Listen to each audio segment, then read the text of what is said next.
Hi, I'm Kelly Cervantes, and this is Seizing Life, a bi-weekly podcast produced by Cure Epilepsy.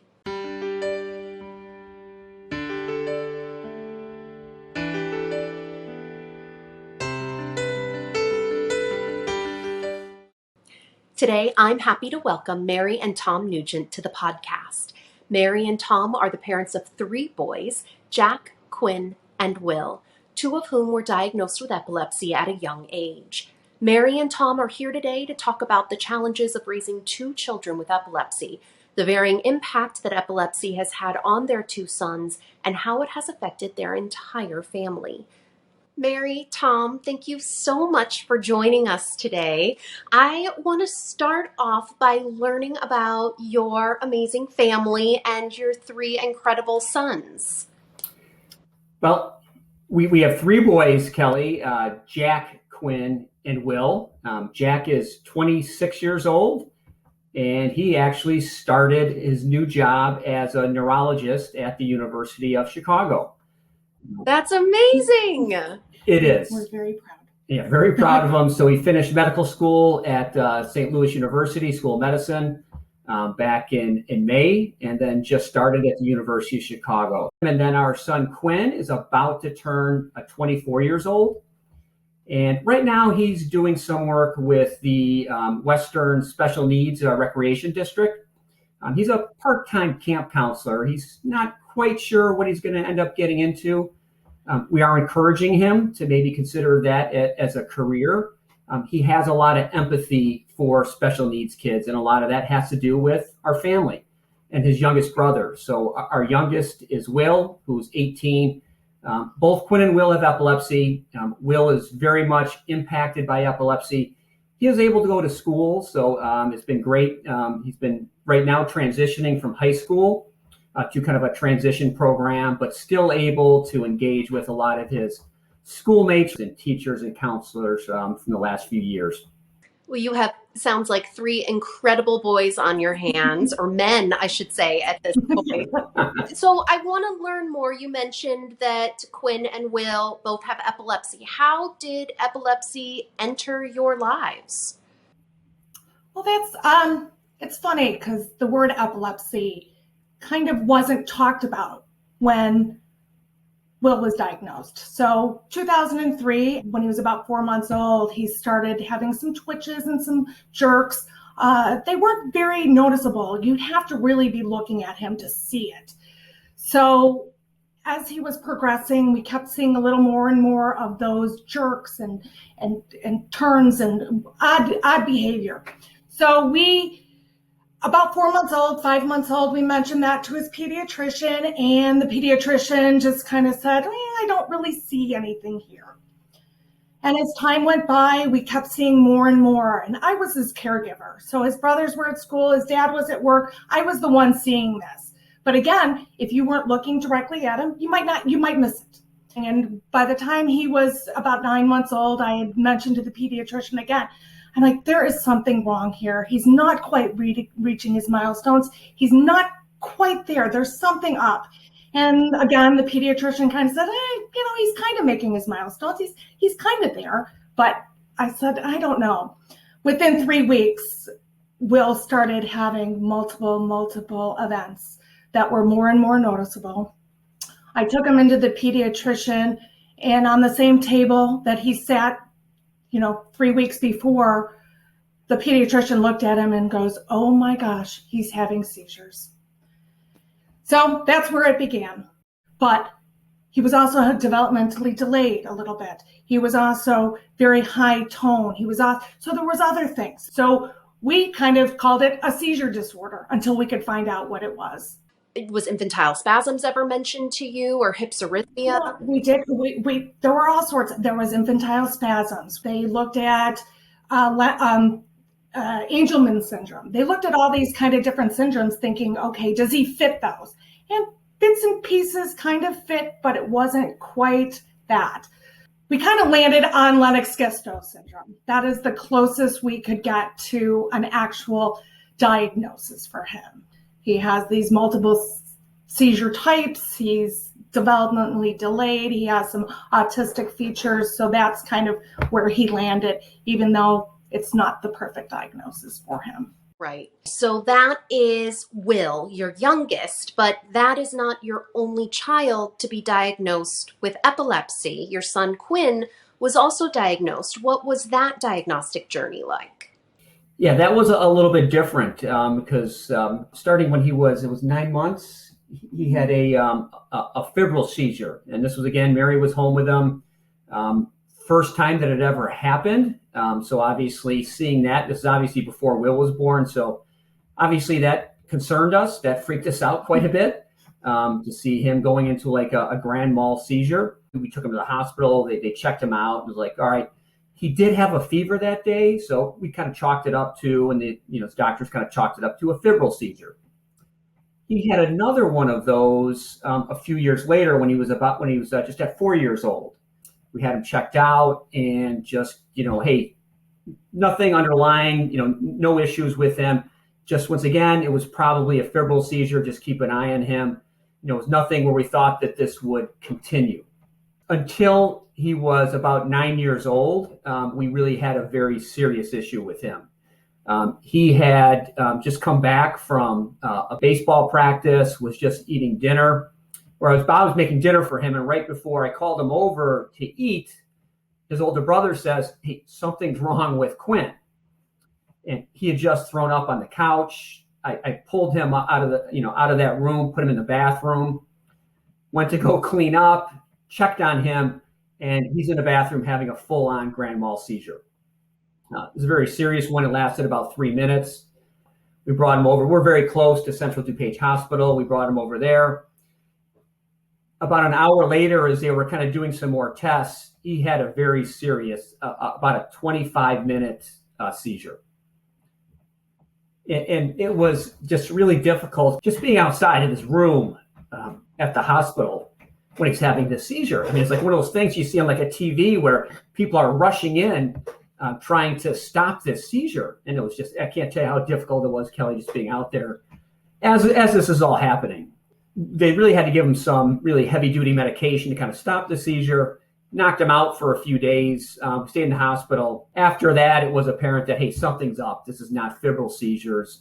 About that time, it was confirmed, hey, Quinn, he also has epilepsy. So now you have 2 children with epilepsy. What is going through your mind?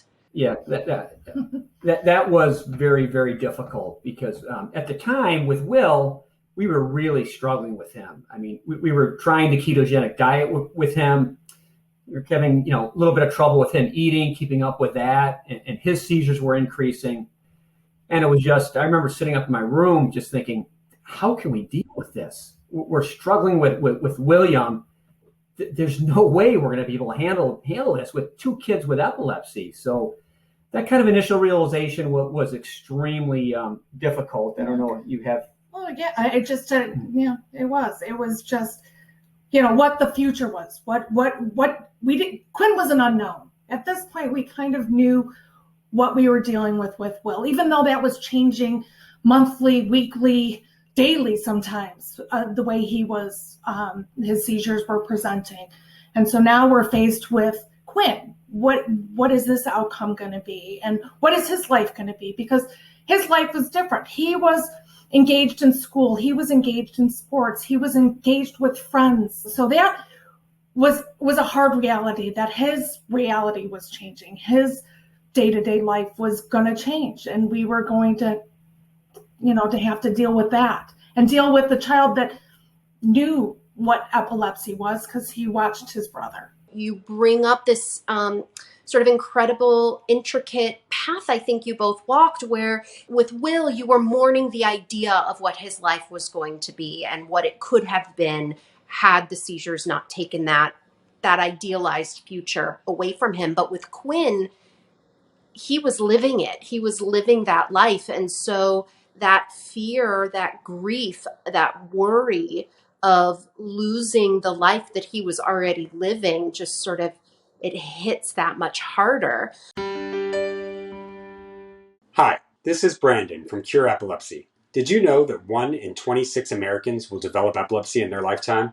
For more than 20 years, Cure Epilepsy has funded cutting-edge, patient-focused research. Learn more about our mission to end epilepsy at cureepilepsy.org.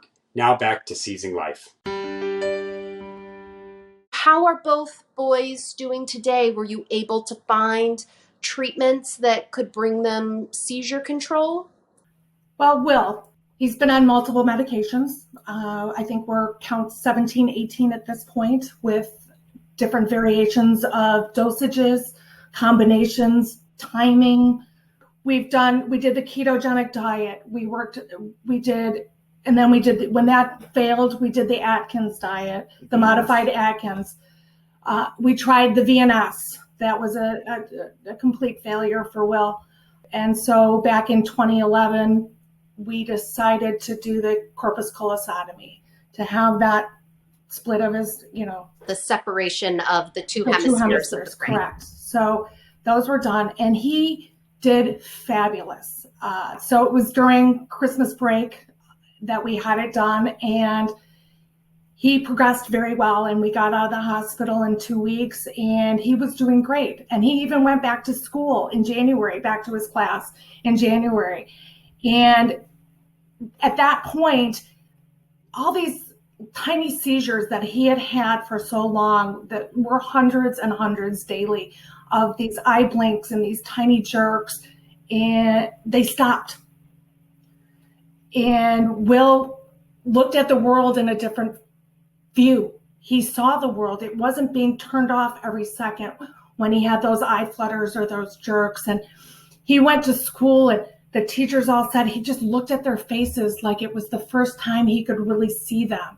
And his classmates and his room at school, his classroom, and he was just looking around, and we saw this, and it was wonderful. So the corpus callosotomy did help. It took away that part of his seizure activity, those small little seizures that blocked out his world. So that was great. But 6 months later, we started having seizures again. So he does still probably have about 2 or 3 a day, just kind of shorter, maybe 10, 15 seconds with his seizures. But yeah, that's been pretty consistent for about the last 4 or 5 years. With Quinn, on the other hand, once we started, after that big episode he had, we started him with Lamictal, and he's been very compliant as he's gotten older. I mean, we obviously would make sure, and when he was younger, he took his medications, but he's been really good as he's gotten to be older, got to be an adult, and he's still on Lamictal. He did have a couple of seizures his freshman year in high school. I think a lot of that was driven by something new, getting up much earlier, not sleeping as well, a little bit of stress with that. But since that point, he's not had any seizures. He's still staying on that medication, so we're still on Lamictal. We'll kind of let him determine that course, whether he wants to stay on that or maybe wean from that at some point. But yeah, Quinn's had about, I think, 8 total seizures, but obviously I think either he's grown out of that, which is potentially the case, or the Lamictal is certainly helping. Your family is, in such a unique position to speak on epilepsy because epilepsy affects people so differently. And here in your little microcosm of a family, you have these varied ends of how epilepsy has affected 2 different members of your family. The effects of how it has impacted Will's life are pretty clear because it has had such a significant impact on him intellectually. But how has having epilepsy impacted Quinn? And I guess, you sort of touched on it, but how has Will's epilepsy affected Quinn as well? That has been a tough battle. And it's getting better. The battle's getting better. But Quinn, number one, is Will's biggest protector. Quinn is there for his brother all the time. He's his biggest protector. So, but Quinn has had a lot of anxiety over this. So we ran into a lot of problems when Quinn was younger. One, him understanding what was going on with his brother, but also the chaos that surrounds a child that has a seizure. Ambulances are coming, when we're calling the paramedics, and ambulances are coming, and, mom and dad are kind of screaming at each other to try to, get things in order because you need to call 911. You need to watch him. So it's chaos. And Quinn did not do well with the chaos. We would have to calm him down, and it was a lot, and it was stressful on us. We're trying to care for Will, who's having a seizure, and then we've got to go calm our 10, 11, 12-year-old because he's freaking out over his brother. But that has gotten much better over the years. Quinn has learned to deal with it. He's learned it. He needs to just walk away from the situation, take himself out of it. So he's grown in a big way. I think the growth piece of it is all you can really hope for, because it is hard. It is hard to see someone that you love enduring a seizure. I cannot imagine how much more difficult that is when you yourself have epilepsy and have had a seizure yourself, and then watching someone else go through that, and it's someone that you love. We sort of touched on this briefly, but I wonder, were you ever able to find a cause for Quinn's epilepsy? Have you done genetic testing? Did anything there bring you any answers? We did do genetic testing. We had originally done it with Will early on when he was about 3 or 4. And a couple of years ago, probably about 2 years ago, we kind of thought, things have changed. There's more information out there. They're finding more and more. So we were told, let's go do it again. We talked to our doctor, and he said, this is a good idea.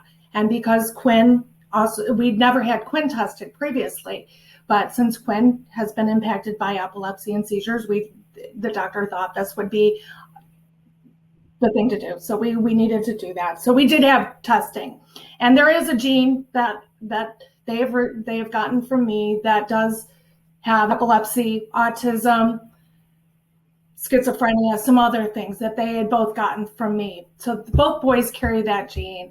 And then Will also carries some de novo genes that aren't related to, that he did not get from his family. So maybe there's some answers in there, and, maybe that leads to better treatments down the road, more focused treatments, one can only hope. Another issue that we've discussed a lot on this podcast, and we've mentioned a little bit today, that the impact of the siblings. And here you have 3 sons, 2 of them have epilepsy.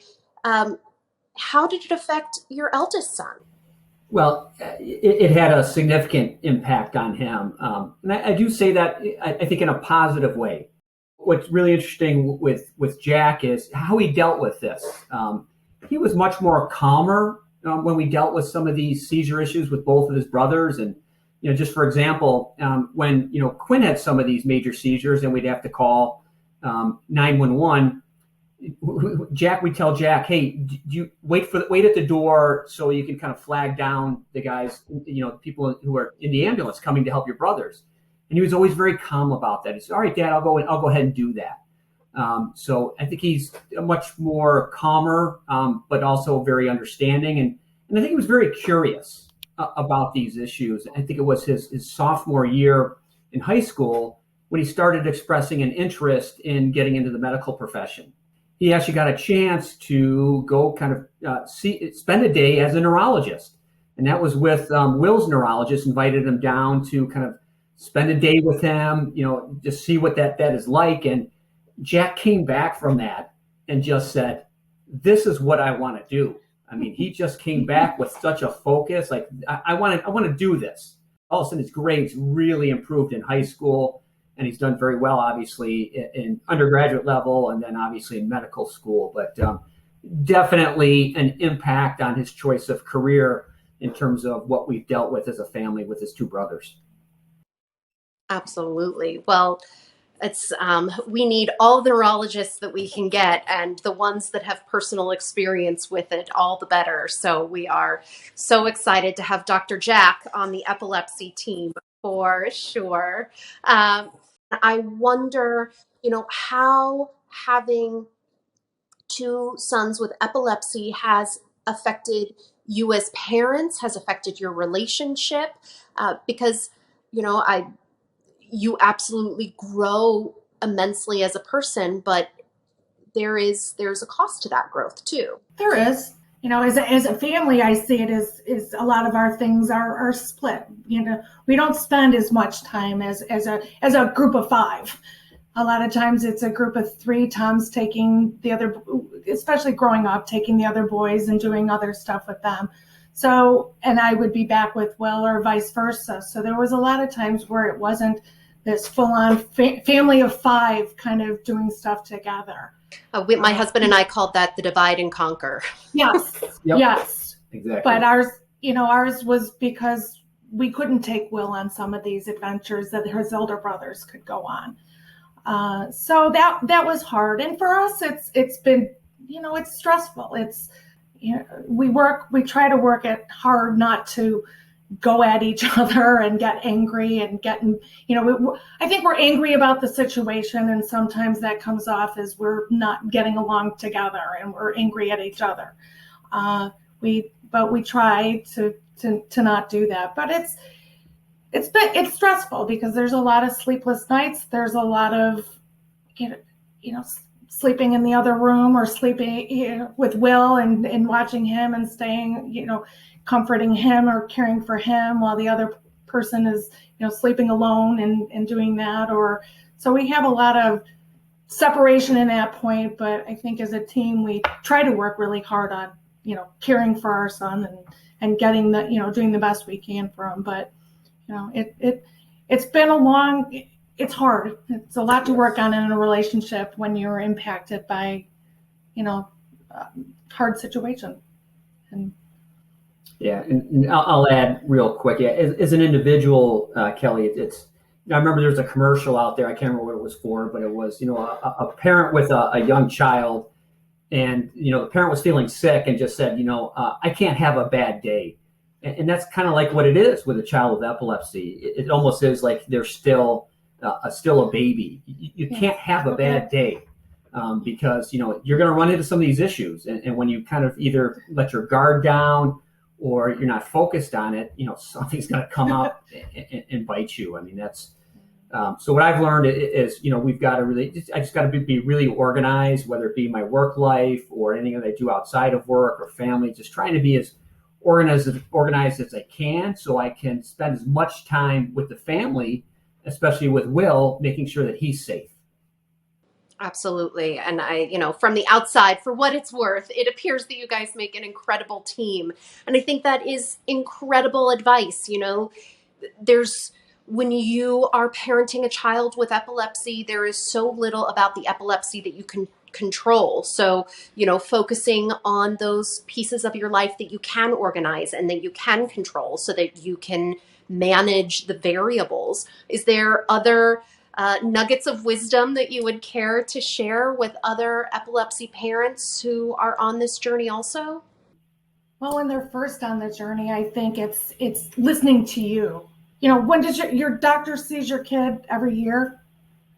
Your neurologist, when you get to a neurologist, they see him every 6 months, maybe 4 months. Just be strong in what you think your child needs and and research and talking to your doctor and making sure that they're listening to you, because again, you're there 24/7 and they're there, once a year. Yeah, absolutely. You have to trust your gut. And I think it's a learning curve because we sort of grow up thinking that doctors know everything, but especially when it comes to the brain, there's still so much unknown. And we have to educate ourselves and advocate for our kiddos. Yeah. And I'd add, to me, it always helps be part of a community. At times, I know, especially early on in this journey, I felt like we're kind of out here on our own, which is not a great feeling. So I think one of the things I did too is I start doing more research, connecting with different, groups that are associated with epilepsy, doing as much research as I can to find out about, all right, especially when we had to make that decision to go through surgery. Like medications, you can stop and start those. Brain surgery, that was, that's irreversible. That was a really major decision. And I think that's when I really started, finding lots of resources, doing research, and definitely staying connected to communities, because it's such a hard condition to deal with. And I think it's good always to know that there's other people dealing with this. And while we've all got different situations, I think it's always very valuable to stay connected, just to understand, hey, we're not the only ones out there dealing with this. Let's hear from other people and always maybe draw some information on how people deal with these situations. Beautifully said.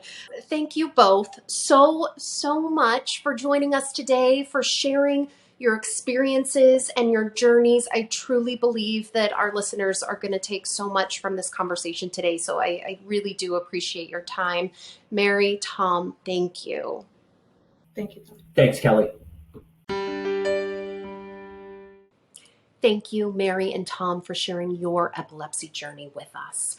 As Mary and Tom's story demonstrates, epilepsy can impact individuals in extremely disparate ways and ripple through families with deep emotional, mental, and physical consequences. Cure Epilepsy was started by mothers who understood the wide-ranging impact of epilepsy on their children and families, and who yearned for better treatments, more research, and ultimately, cures. Over 20 years later, we have made great progress in understanding seizures and producing new treatments, but we must continue to push science forward toward finding cures. We hope you will help us advance epilepsy research by visiting cureepilepsy.org/donate. Your support and generosity are greatly appreciated. Thank you.